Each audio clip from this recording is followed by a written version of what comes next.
Alors, Tatiana. Abdou Salam qui dit c'est comment? On est là. Certaines femmes peuvent percevoir d'autres femmes comme des concurrentes pour les ressources limitées, comme les opportunités d'emploi, les partenaires romantiques ou les ressources financières.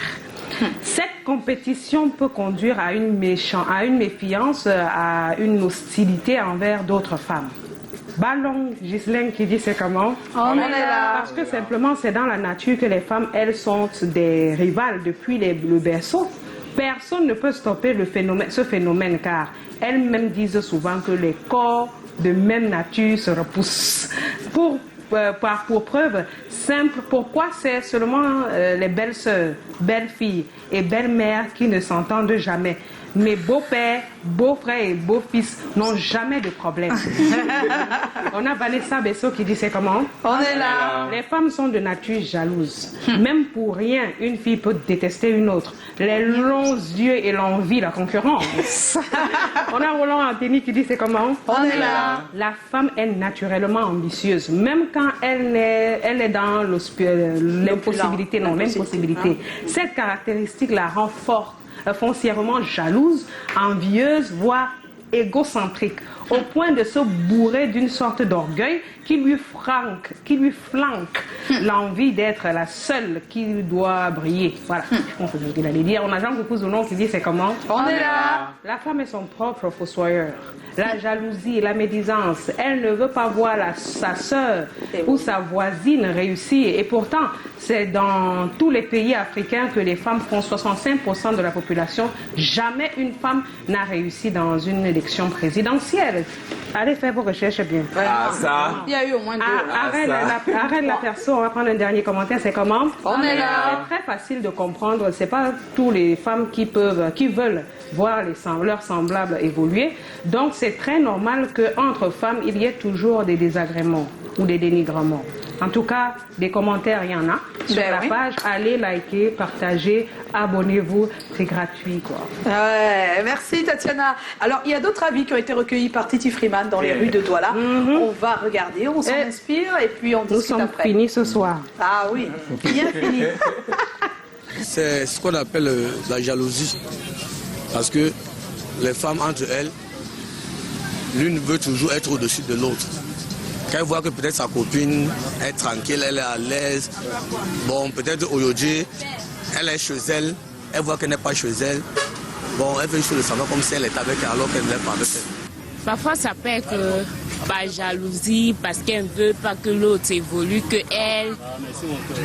Mais je ne vois pas une raison valable, parce que moi, si j'arrive à être là où je suis et que quelqu'un vient derrière moi, il me demande comment tu as fait pour arriver à ce niveau, je vais lui dire que c'est parce que j'ai eu à travailler, c'est parce que j'ai eu à mettre certaines choses en place. Et si tu peux, je te montre. Les femmes sont beaucoup trop en compétitivité. Je pense que c'est peut-être dans notre nature d'être jalouse et de ne pas vouloir partager. Je pense que quand deux femmes se regardent, elles se voient directement comme des rivales en fait. Et ce serait vraiment très difficile ou alors ce serait hypocrite de nier cet aspect-là de nous et de se dire que à tous les niveaux, on peut être unanime ou se rassembler comme un seul homme, comme on dit souvent. Certes, sous d'autres aspects, on peut être unanime, mais de façon génétique, les femmes se repoussent. Il y a d'abord la jalousie, la confrontation entre eux. Donc, elle n'est pas fière de marcher. En fait, il y a des différences parce que tu vas voir un groupe de filles, l'autre est belle, l'autre est belle, l'autre est un peu laide. Elle est un peu... Donc, en fait, elle n'est pas laide, tu vois un peu, non. Elle sent quand même que non, c'est un rival. Quand on marche ensemble, on dit seulement, celle-là se tourne. Elle regarde la première, elle dit que non, c'est pas toi, c'est l'autre là. C'est alors ça qu'elle va commencer à dire que non, ma copine, c'est une. C'est la jalousie, la haine. De voir sa copine évoluer plus que l'autre, peut-être être belle, peut-être. Il y a tout ça. Tu sais, le monde des femmes est très compliqué. Donc moi-même, la femme, je ne me comprends pas déjà. Donc je ne peux pas comprendre les femmes. Donc c'est un truc, c'est une école. Jusqu'à. On ne peut pas comprendre la femme, comme l'être humain en général. Quand tu es jalouse de nature, tu auras toujours tendance à te rivaliser aux autres. Donc, Bref, c'est la jalousie. C'est la confrontation qui entre les femmes, il y a trop la jalousie, il y a l'hypocrisie parmi eux, c'est ça. Non, les hommes sont compréhensifs quand même. Les hommes sont compréhensifs. C'est pour ça que vous allez voir même beaucoup de femmes avoir l'amis homme, d'amis femmes. Oh my God. D'accord. Les hommes sont en haut. Ah, Voilà, on va faire le tour de table rapidement. Tatiana, je commence par toi. Bon, Non, je commence par Tatiana après. Donc, Bidi, c'est des choses de femmes. oui, on n'a pas une femme. Non, c'est-à-dire, nous, c'est notre quotidien. J'avoue que c'est une question que je me suis longuement posée. Je n'arrivais pas à comprendre sur des sujets comme des femmes, des Chisa et des autres, pourquoi c'était des femmes qui tapaient sur des autres, même plus que les hommes. Plus que les hommes. On ne dit pas de ne pas taper. Tout le monde peut critiquer. Plus que les hommes. Mais pourquoi on exagère autant quand c'est une femme et quand on est femme? Du haut de ma toute petite expérience de vie, j'en suis venue à la conclusion que c'est par ego. Moi, je pensais que des hommes, entre eux, ils avaient vraiment de l'ego, mais je pense que des femmes, ça va au-delà même de l'ego. Je pense que l'ego a pris d'autres dimensions. Et je pense aussi que c'est vraiment, mais vraiment profondément un manque de confiance en soi.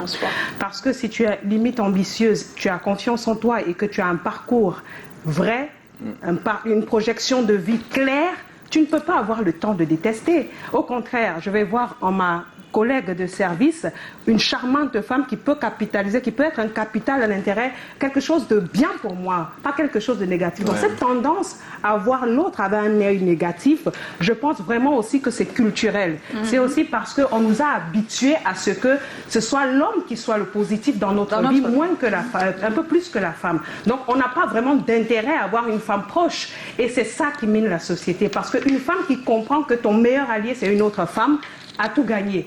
En entreprise, très souvent, beaucoup de femmes, c'est mon expérience personnelle, parmi les refus d'embauche que j'ai eus, il y a plusieurs femmes parmi. Parce qu'elles se disent que tu es magnifique, tu viens certainement pour prendre son mari ou autre chose. Et j'ai toujours trouvé ça déplorable. Parce que la vérité, c'est qu'elle n'a pas l'information que peut-être je suis mariée et que j'ai de vrais principes de vie. Et au lieu de faire de moi peut-être... Non, elle m'a déjà cataloguée. Alors que si elle avait fait de moi son allié, peut-être je serais celle qui dénoncerait son mari. Donc vraiment... Tu dénonces ses maris. Mais c'est possible, c'est possible. Donc, il faut changer cette mentalité. Je pense vraiment que c'est une mentalité qu'on devrait changer parce que ça mine franchement notre société. Ouais, je pense qu'elle a tout dit. Je voulais juste rajouter que moi je pense que c'est quand même partout. Comme on disait tout à l'heure là, c'est partout. Sauf que la femme a une sensibilité. La femme c'est un être sensible.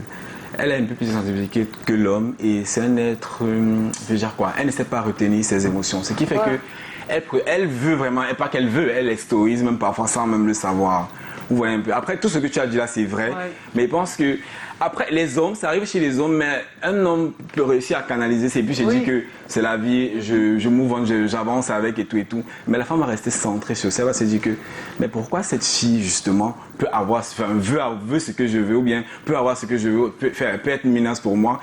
Et c'est là où tout ça suit, la jalousie, la haine, l'ego, tout ça en fait. Et tout ça. Ouais. D'accord. Alors, Ernestine. Moi, je suis du même avis que Tatiana. Honnêtement, c'est exactement ce que je voulais dire. Mais je vais rajouter un autre aspect. Je pense que tout cela a un lien avec les hommes aussi. Parce que depuis la nuit des temps, avec leur manière de nous traiter, de nous mettre toujours en concurrence, on voit des hommes qui trompent leurs femmes parce qu'elles ont plus de forme. Et autres, la femme, de manière instinctive, va se dire, ok, elle a une défense avant même qui est le problème. Elle essuie la défense. Et donc, de manière involontaire, on se met à jalouser, à critiquer, à faire du mal, à éprouver de la haine et de la jalousie pour une femme qui peut-être n'a rien à voir avec vos problèmes. Donc, au-delà de la jalousie, de la haine et du manque de confiance en soi, tout de même.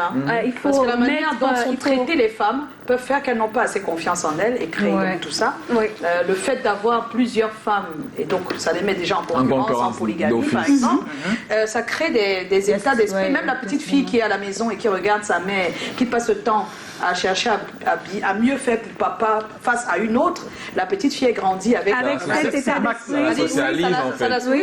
Oui, directement la société, elle est comme ça. On passe le temps à faire des concurrences entre femmes. Et tu sais, moi je pense que c'est problématique aussi. Pourquoi? Parce qu'on est toujours en train de renvoyer, peu importe le tort, alors que c'est l'homme même dans sa polygamie qui crée le problème. On dit le tort à la femme. Alors que le principal faussaire ou le problème, c'est lui, l'homme. Joe, on parle de toi? On a dire. Je vais créer un rapport entre tout ça. Moi, je commencerai déjà par souligner ce que Trésor a dit. C'est que vraiment, on est dans une époque, dans un monde où il y a plus de besoins que de ressources. Ouais. On est dans un moment d'hyper-concurrence. C'est-à-dire que c'est chacun qui doit se donner le meilleur pour avoir le peu de ressources qu'il y a. On commence par là. Donc, la jalousie, chacun qui veut être meilleur que l'autre, ça c'est naturel. Ouais. Maintenant, dans le genre, je pense que, comme tu disais, les femmes sont beaucoup plus portées vers l'émotion. Donc, des fois, elles se retrouvent à parler quand elles pensent. Et à ne pas pouvoir cacher certaines émotions. D'autres gardent même dans le cœur, ça n'empêche pas les greurs. On ressent. Donc tu as ça, tu as le fait qu'il y a toujours plus de femmes. Donc, s'il y a plus de femmes, il y a plus de personnes et beaucoup moins de ressources disponibles. Il y a le manque de confiance en soi, comme tu soulignais, Tatiana. Mais le véritable nœud, à mon avis, dans cette histoire de femmes qui dénigrent les femmes... C'est vous. Non, ça n'a rien à voir. Moi, je pense que ça n'a rien à voir directement avec les hommes, mais ça a à voir avec les femmes elles-mêmes. Comme tu as dit, surtout la confiance en soi. Et surtout, le dernier aspect, c'est que je crois que socialement, on a une époque beaucoup mis sur le physique de la femme. Et rendez-vous compte que souvent on vous dit que vous vivez mieux quand vous venez cacher. Nous on reçoit Trésor ici, personne ne sait ce qu'il a dans son compte en banque. Donc on peut se dire que c'est un gars comme nous autres et personne n'a le temps de te jalouser. Non, alors s'empêcher de vivre juste parce qu'on vous jalouse. C'est-à-dire que si on estime qu'en tant que femme, ton principal potentiel c'est la beauté, tu marches avec ton potentiel dans la rue, toutes les autres femmes voient qu'elle est plus riche, elle est plus belle que moi. Et c'est normal qu'elle te jalouse. Je veux dire que si... C'est pas normal. Tu dois mettre... On doit pouvoir éduquer les enfants de voir des choses et de ne pas les avoir. Ne réveille pas. C'est son naturel d'abord, je parle du naturel. Maintenant, l'éducation peut créer une compassion à autre chose. Si les mamans sont jalouses, les enfants... Si quelqu'un te voit bien habillé, ça réveille ses effets, c'est la personne. S'il vous plaît, le sondage dit jalousie 55%, hypocrisie 15%, esprit de concurrence 30%. C'est à peu près tout ce que vous avez dit. On va tout de suite aller retrouver Dr Karine Inès Noudo-Tuissi. Elle est sociologue. Elle nous donne son avis sur la question. Déjà, parler de rivalité féminine implique déjà de considérer que le genre peut conduire à des comportements spécifiques. Alors, la rivalité féminine, elle est présente dans la vie sociale.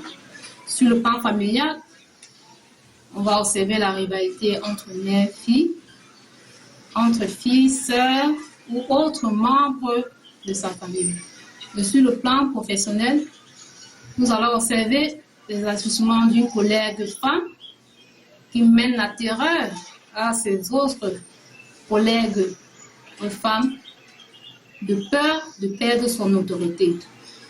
Et là, ce comportement dégénérant peut se observer à travers les commérages, la jalousie, les coups bas qu'elles se font entre elles.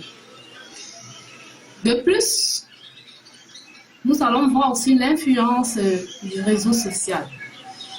Cette rivalité est accentuée par le réseau social où les femmes sont en concurrence. Le premier rôle joué par le réseau social est d'accentuer l'insécurité des femmes par rapport à leur corps, leur situation familiale et leur vie quotidienne.